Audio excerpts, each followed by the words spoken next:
ladies and gentlemen, Street Talk and Other Stuff, Mike, Maddog, Magnotti. Happy New Year! It is the end of 2018. I hope it's been a good year for you, but whether it has or not, I hope 2019 is everything that you hope it will be. But you know, I don't make New Year's resolutions. I mean, come on, New Year's resolutions are just one in years and out the other. Okay, actually my prayer is that, my God, like I prayed to God, I said, look, in 2019, can you make my wallet fat and my body thin and not get it mixed up like you did last year? And you know that in New York tonight, the mayor will be dropping the ball in Times Square, while in Washington, D.C., Congress will be dropping the ball there. Seriously, though, in 2019, I hope everything you want to comes about, and I hope it's a great year for you. But hey, stick around. I got a great guest today, very interesting for our local community. So Street Talk and Other Stuff, Mike, Maddog, Magnotti, you stick around. We'll be right back.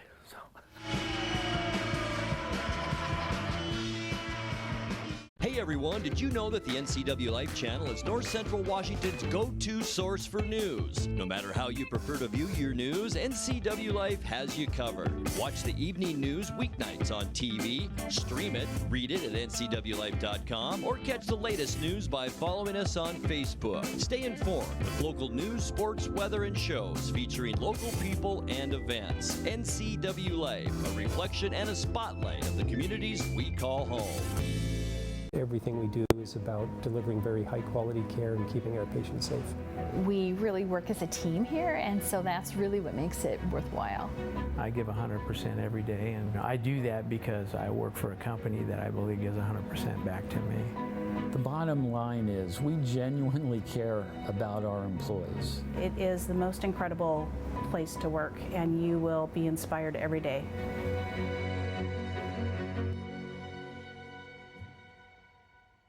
What's your Automocha emergency? It's a Frappuccino mocha with whip. The espresso shakes are my most favorite because I can get any flavor. Peanut butter chocolate for pita. Definitely the espresso shakes. My favorite is the mocha for pitas. A peach Red Bull.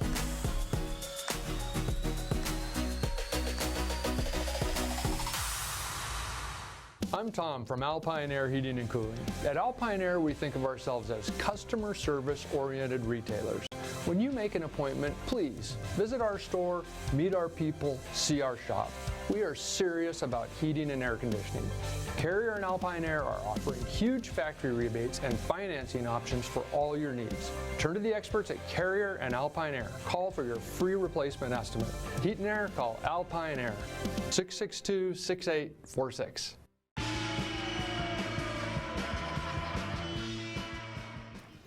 Okay, we're back. Street Talk and Other Stuff, and I'm very happy to introduce my guest today, Mr. Jeff Ackerman. Hey, Mike. Mr. Ackerman, of course, is the publisher of the Wenatchee World. Yep. And I really appreciate you taking the time to be here. Sure, thanks for the invite. I appreciate that. No, it's okay. It's Happy New Year. Happy New Year to you, too. Yeah. So, just before we get into, I don't know, more of the technical stuff, just a little bit about yourself, you know? Well, let's see. I've been doing this newspaper thing for about 40 years. I went to work for a family company in 1982 for a different family company called Swift Communications. Right. And they have papers in California, Oregon, Nevada, Colorado, South Dakota. And so it was a great career. I spent about 34 of those years with them. Right.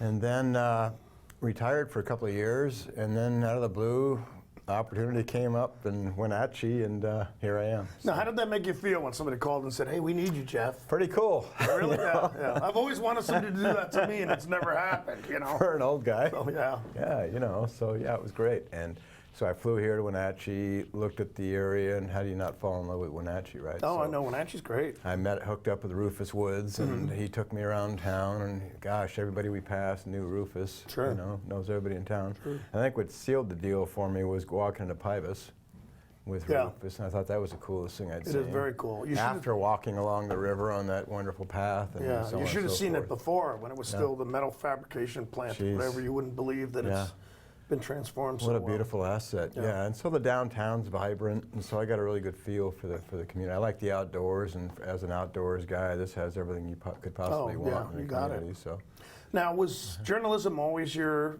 career intent? Yep. You know, got out of I went to the Army, got out of the service, and got the GI Bill. Yeah. You know. I think the first thing I ever wrote was actually published in Reader's Digest. Oh, really? Remember those humor and uniforms? Oh, yeah. I read those all the time. I sent one in and got a check in the mail, and cool. heck, I was in Reader's Digest. I said, this is a pretty easy way to make money. Yeah, what was the story? Do you remember? Well, yeah, I was flying back on something, and my ears were kind of bothering me from the altitude, so I asked the crew chief if he had any gum. And next thing I know, there's a little bag he's passing around, and it had these little barrels. And I thought it was bazooka bubble gum. So I pop it in my mouth, and all of a sudden I look up, and this colonel's going, "Hey, Ackerman, you just ate your earplugs." You know, I knew it was weird, right? And they're cutting them in half. Well, did they work? Stick it on. Yeah, that got rid of the ear problem. When you were chewing on them? Yeah, I didn't have an earache after that. Oh, good. Cool. So yeah, and I thought, geez, when I was at high school, I was hanging drywall, and I thought, well, geez, writing is sure a lot easier than hanging drywall. Oh yeah, drywall's terrible. I hate it. Yeah. So then I started learning about the business and kept moving up and that kind of thing. And where'd you go to school? I went to University of San Francisco and University of California, so both. Okay. Majored in journalism and communications. I actually have a minor in gerontology. Oh, really? Yeah. At the time, it was like, hey, you know, the population of people over 60 is going to double in the next decade, and we're really not ready for it. And so I could always go to work at a convalescent home. Okay, cool. If I need to, While I'm there myself. Right. You can just kind of, there's a little hobby. Yeah. Now, I had a friend complaining the other day that he's about to turn 50 and how he dreads it. And I said, man, you got nothing to do. Wait till you hit 60. I know. Well, 60 is the new middle age, right? Yeah. Well, hopefully. That's when my body started falling apart. I was reading a story today about how many folks are working longer because, when you retired back in the day in the 50s, in your 50s, you didn't live till your 80s and 90s. Right. And so, you retire at 60 now, you got another 40 years to live. What are you going to do? You better be ready for that. Mm-hmm. And a lot of Americans aren't ready for that. So working longer, as long as you're staying healthy and happy with doing what you're doing, right? Yeah. So it's great. It's been great. Yeah, no, I enjoy what I'm doing. I plan on keeping to work for a while, Yeah. Okay, so managing or publishing this type of a paper, you've had experience with this type of smaller... Right, all community papers. Okay, all right. Small community papers. What do you like about it? The intimacy, I think. I mean, the people you write about, you run into at the supermarket, and these metro papers and the city papers, you'll write stories, you'll never meet the people that you're writing about. Sure. They're just not around. So there's a certain amount of accountability and intimacy involved in community journalism. Well, that's got to cut both ways sometimes, I'd bet, huh? Sometimes a little too close. Yeah. Sometimes you write about somebody and the way it always works out, you write something about somebody that they're not going to like it very much, and you're going to bump into them at 5 o'clock at the supermarket. It's going to be an awkward meeting, right? Right. So, I think the responsiveness, I've never had a secretary, so you call me or you come in the office, I talk cool. to you, Yeah, good for you. So I think the access to newspapers on the other side of the coin works too. Okay. So what else would you say is maybe not really positive about handling this type of paper in this type of community? I think, obviously the media landscape is changing, Sure. And that's for all of us, think about the changes in cable TV today with digital and all that stuff, or radio, with people have satellite radios or iPods and all that stuff in their cars now. Sure. That really impacts AM, local radio, local television, all that stuff. So the digital world that we live in today has kind of changed a lot of things, including, I think, how we communicate. Mm-hmm. Okay, now where were you when you were called and said, hey, do you want to go to Wenatchee? I was in Eugene, Oregon. My wife passed away about 4 years ago from cancer. That's got to be devastating. And that wasn't the plan. The plan was retire. We had a country home, with chickens and all that stuff, and that was a long-term plan. And so when she passed away, I pretty much sold. I didn't need all that stuff anymore, so I got rid of everything. Sold the last paper in Oregon, and then moved to Eugene, where my daughter had gone to school, and took off on my bicycle, pretty much. Yeah. How many kids do you have? I have 3. Okay. They're all older. I have 2 grandkids in California. Oh, cool. Yep. Yeah. So, and then I have my daughter's in Vancouver and my son's in Eugene still. Okay, so coming to Wenatchee from Eugene, it wasn't that much of a... No. Okay. No, and again, it's got everything, this community here has everything that Eugene has, plus, I think. Yeah. I mean, that river that runs through this town is pretty special. Oh, it's great. Yeah. Well, I moved out from New Jersey when I was 19, and that was a major culture shock. Yeah. It was a Yeah, I lot can different, imagine. so, Yeah, I can imagine. Yeah. But no, I love it here Yeah. too. I would Yeah. not want to be anywhere else. Yeah, no. You know? You know, and I think change is always difficult for people. I think the biggest thing at the world has been the transition from a family-owned paper, standalone paper, the Woods family, for what, since 1905. Oh yeah, it's been quite some time. So I'm the first guy not named Woods, Right. to publish the paper. And I think the Woods family has been great, wonderful community stewards. They've done it the right way, Sure. newspapers that help shape the community that it serves, and I think that the world has done that for a long, long time here. So, Yeah. But having said that, from an internal standpoint, there's still a transition, from a small standalone paper to a corporation, and all that goes with that transition. A lot of employee angst. So managing change is probably the most difficult kind of management. So what have been the major things that have changed that you feel is significant? Well, I think initially that when the employees first realize or hear that the paper's been sold, there's a lot of uncertainty. Yeah. So your first thing you try to do is let them know that the sun's going to come up tomorrow, and things are going to be okay. We're still going to publish a newspaper, right? And then you're going to see some efficiencies of scale, like business and business office stuff and HR stuff, and Sure. IT is a big transition for us, converting to a new IT system and new editorial systems and advertising systems and all that stuff that drives people crazy from an IT standpoint. So what did you think of the world's setup? And then when the email to me, you mentioned the printing plant and how proud you were of it. Oh, that's a beautiful press. I mean, the dynamic of this business, the way it is right now, the world it's half of it's production, and so we have a pretty substantial production facility, printing facility at 9th Street. And from there, we do around $2 million annually in commercial print work. We print. But that's outside of printing the paper, right? Yeah, these are commercial print customers in Canada, Seattle, Spokane, all over the place. So we print about 37 different products there from around the state of Washington. Okay, cool. So it's a pretty good part of our business. Yeah. And is that kind of a 24-hour operation? It's two shifts now. We're going to move to probably 24 hours. As you look at the press schedule and you start to look at things like that, what time we run. I mean, one of the questions I had when I got here was, why did we move from an afternoon paper to a morning paper? Right. All we really did was add a night shift. Right. And disrupt a lot of subscribers because they were used to getting the paper in the afternoon, and now they're getting it in the morning. Yeah. And with an afternoon paper, you can actually have youth carriers and young carriers go door to door with the paper. You're not going to find kid carriers, who can deliver a paper at 4 o'clock in the morning. Exactly. Right. So that's changed. So all of our papers now are delivered by motor route, and we're not able to provide that kind of porch delivery that we used to get with a carrier. So I've been thinking about I've been wondering if we might return to afternoon. I kind of threw a poll out there, and a lot of the subscribers said they wouldn't have a problem with it. Yeah, I noticed. You did it was an editorial on it, wasn't it? Because I read it, and I thought, I kind of like it in the morning. Yeah. But it takes me no offense. Yeah, I'm not yeah. I was like, who was it? President Roosevelt. Yeah. Franklin. Yeah. He said he only read the first paragraph of everything. Yeah, That's all I do, and then I read the comics. Well, that's why they write journalists write short. Brevity is important. So. But my wife, it'll take her an hour to go. But if you think about the news cycle today, we go to press with a morning paper at, let's say, 10:30 at night. Right. It hits your porch at maybe 6 in the morning, and maybe you pick it up at 7. Sometimes you don't pick it up till after work. Yep. So that makes whatever's in there already 11 hours old, let's say. Exactly. Yeah. An afternoon paper, you're printed at, let's say, 11 o'clock in the morning, 11:30. I'm on the street at 1 o'clock. Yeah. So there's more immediacy. Yeah. Okay.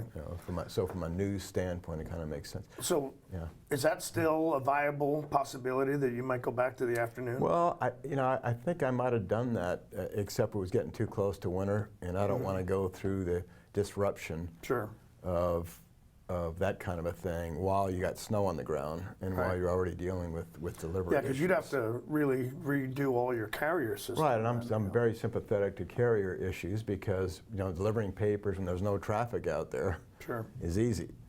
Easier than delivering papers in the afternoon when there's traffic all over the place, you know. I carry some carriers on these country roads, frankly, they go on both sides of the road. Yeah, right. Got a car, I got an address here, I got That's an what I address would there. do. Yeah. Right. So. Okay, we are talking with Mr. Jeff Ackerman. He is the publisher of the Wenatchee World. He's very graciously agreed to be our guest today. But we got to take a break, so Street Talk and other stuff. You stick around, we'll be right back.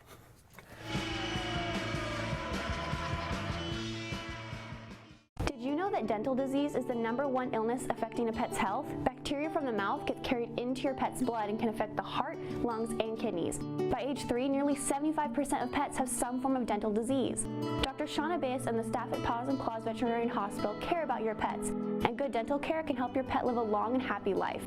Learn how to clean your pet's teeth or see what Paws and Claws can do to keep your pet smiling by calling 888-PAWS or see us on the corner of 4th and Island, East Wenatchee.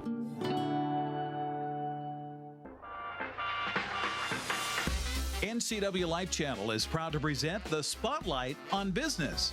We're going behind the scenes to bring you the story of local businesses throughout North Central Washington. How did they get started, and why are they so successful? We'll answer these and other questions each week with Spotlight on Business, Sundays through Fridays on the NCWLIFE Channel.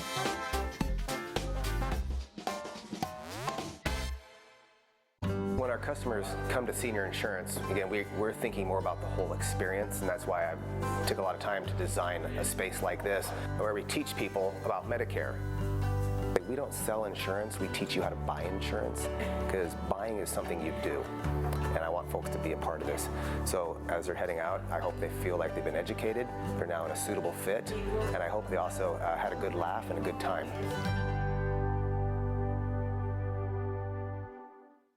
Eastern Washington, it's a great place to call home and a great time to own a home. It's the ideal place to lay down roots for your family and your future. Gisa Credit Union thinks Eastern Washington is a great place to own a home too. That's why we offer all kinds of home loans with personal attention every step of the way. We're your home. For home loans, we're Gisa Credit Union.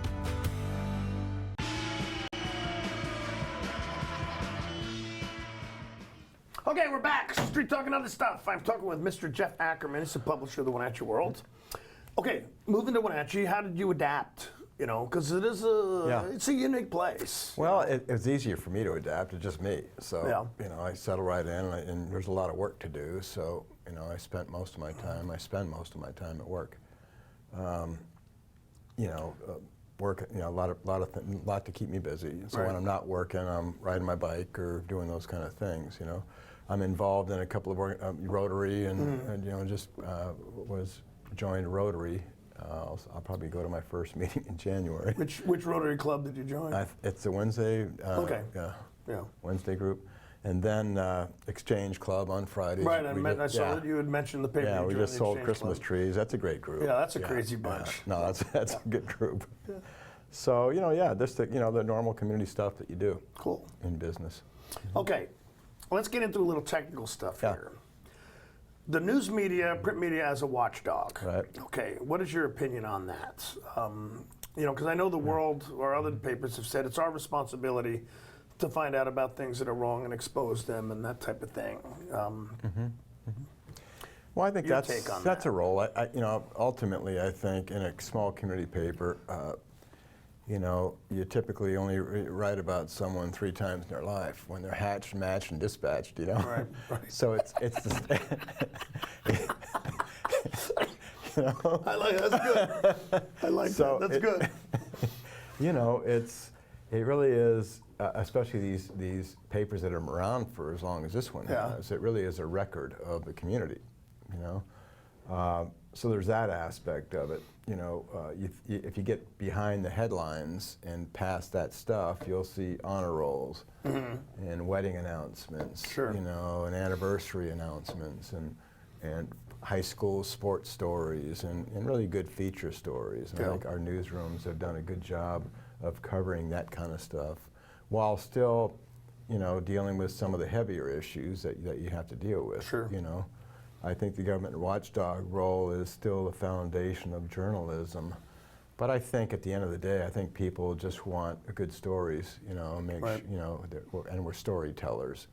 And lately, we're storytellers across multiple platforms, you know. Reporters of the future, even the reporters of now, are going to have to be able to tell stories under different platforms. Right. You know, whether it's audio or video or writing a story, you know. So, and the technology today allows easier entry into those mediums than we ever had before. Pretty much anybody with a laptop can do video or audio or whatever. Yeah, I know, and it's, we see that. So. And anybody with a phone now can be a reporter. Right, and not a very ethical one sometimes. Right, but, and it's funny though, I mean, the chilling part would be that most people get their news from Facebook. Yeah. And that's spooky. It's just crazy, you know, because a 30-second Facebook video does not portray the truth of anything. You know, it's just what the poster wanted you to see. Multiple sourcing and all those things that a journalist would do. That, you know, none of that really necessarily exists on that level. So, a certain amount of trust, I think, with a local community paper that you may not have. On the opinion pages, I just look for balance. I mean, go ahead. Well, mentioning that, you have printed some stuff, some editorials that have ended up being pretty controversial, you know. Yeah, I'm just talking about the syndicated stuff that we run. I mean, we get a lot of syndicated columnists, and so what I try to do is make sure that there are many conservatives as there are liberals contributing to the pages. On the letters to the editor, I think I should publish almost every letter I get. You know, as long as they're not libelous or defamatory, I think we should publish all those letters. I'm more interested in the substance than I am how many words that letter is. So I hope you found that we've been publishing more letters to the editor, and we want to encourage more of that stuff. Because if I can have a say-so on the opinion page, anybody should have that same opportunity, right? I've been writing a column for probably 30 years every week. And you know, it's on the opinion page. Some people have liked them and some people haven't liked them, you know. I think if I can keep half the town happy to balance the other half that's not happy with me, then that's fine. Well, good luck with that. I know, you know. I know. But do you feel, I mean, I always kind of thought a newspaper publisher should be somebody who's pushing, I mean, and I know nothing about the field, but, you know. Well, that's why papers were started. I think somebody had something to say. And they wanted to get stuff done, right? I mean, I look at even the beginning of this paper was, I'm going to build a dam. We're going to build a dam. And so he became the champion for the dam on the Columbia River. That was a mission. And he used the paper to help accomplish that. And and this was the first Rufus Woods, right? Woods, yeah. And he was a feisty individual too. I mean, I heard stories about him getting into fist fights with people and that type of thing. You know, so that, and I think I was born at the wrong time, I think. You know? So I remember, I think I wrote a column once in Nevada, and Carson City is kind of an interesting, Nevada's an interesting place anyway. What had happened was these lawmakers wanted to do a fact-finding tour of a brothel, a Mustang Ranch brothel. And I find out about it, and I thought, well, what kind of facts are they hoping to learn at this brothel? What do they think is going on at a brothel? And who are they trying to kid? Right, and so I finally said, at the end of it, I simply said, actually, except the degree of pleasure they provide, the politicians and prostitutes probably have a lot in common. So you're not the first one to say it either. So the next day, my phone's ringing off the hook, but it's really the prostitutes who were calling to complain about being compared to the prostitutes, right? Or the politicians. Going, we're honest. We're in an honest occupation. So anyway, that the lobbyist for the Brothel Association stands on the Capitol steps, and I am not going to subject these fine gentlemen to that kind of ridicule. I'm going to cancel the tour. So they put an end to that. Oh, interesting. Yeah. So. Okay, plans on changes. We talked a little bit about making it go back to afternoon. Anything else? Yeah, I think our challenge ahead is still from the digital front. You know, the good news is we have a good social media presence. I mean, on our Facebook page, we have like 63,000 whatever they are. Followers. Yeah, that's pretty significant. So we kind of want to use our social media platforms to kind of push people when we can to read our paper, read us online, or those kind of things. So I think a good print digital strategy is necessary for the future. and then probably some in a multimedia way. Sure. Strategic partnerships, you know, with maybe radio or television. I mean, these small markets, I don't see any reason why you couldn't find other media partners to collaborate with. And what's any kind of goal or plan on going into that further? Well, I think the good part is that because we're part of a larger company, we have access to more of those things, you know. So when they look at a new system, you know, they have more leverage because they're a larger company than a one-off, for example. So we have access. We're moving to a new web platform, probably by the end of the first quarter. A new website and a new web platform is going to be seamless. So when a reporter writes a story, it'll move to press, it'll move to web, it'll do all that stuff instantly. Have a good mobile platform. Oh, cool. Yeah. So that's one of the things. The other things are kind of invisible. They have to do with advertising systems and IT and that kind of thing. So and then distribution. All right. Well, look, Mr. Ackerman, I really appreciate you being here. We've got to take a break. Okay. But hang around. We'll come back. Okay. Okay. All right. We'll come back. But hey. All right. Street Talking Up with other stuff. We've been talking with Mr. Jeff Ackerman. He is the publisher of the Wenatchee World. World was a family-owned paper for about 105 years. Recently been purchased. Well, not recently. It's been April 1st. Yeah, it was a while back. But hey, we appreciate it being here. But we got to take one last break, and then we're going to come back and say goodbye. So stick around. We'll be right back. So.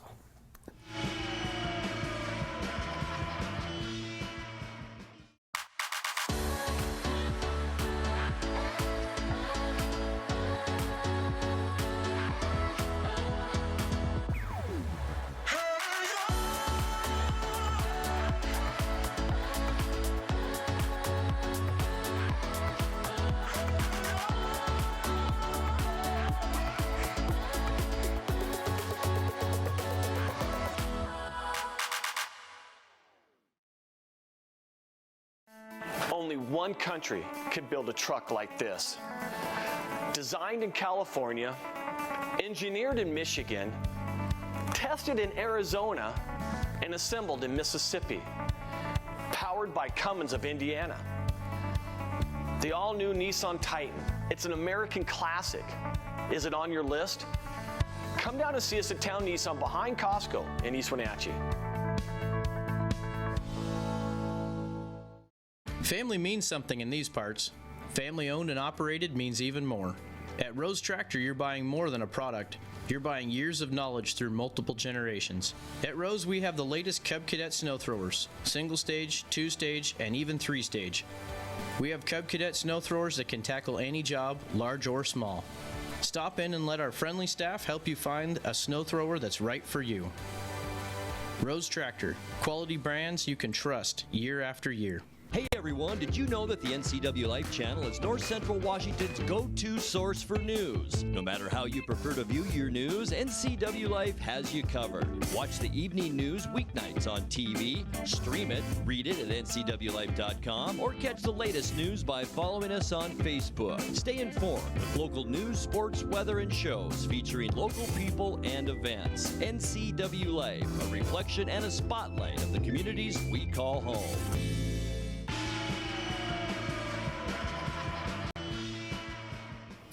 Okay, we're back. Street Talking Other Stuff.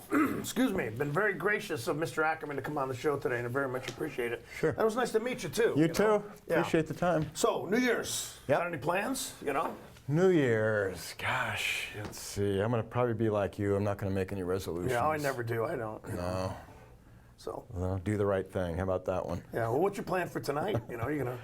I'm actually going to Seattle. Oh, okay. I spent a couple days in Seattle. Yeah, good. Popping around town, do the tourist thing. Yeah, what do you like to do when market. you're over there?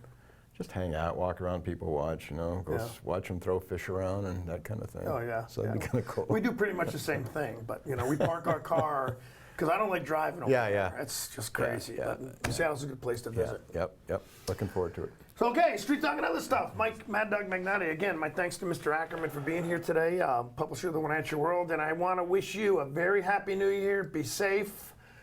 Drive carefully. Don't drive intoxicated. And we'll stick around. We will see you next year. Bye-bye.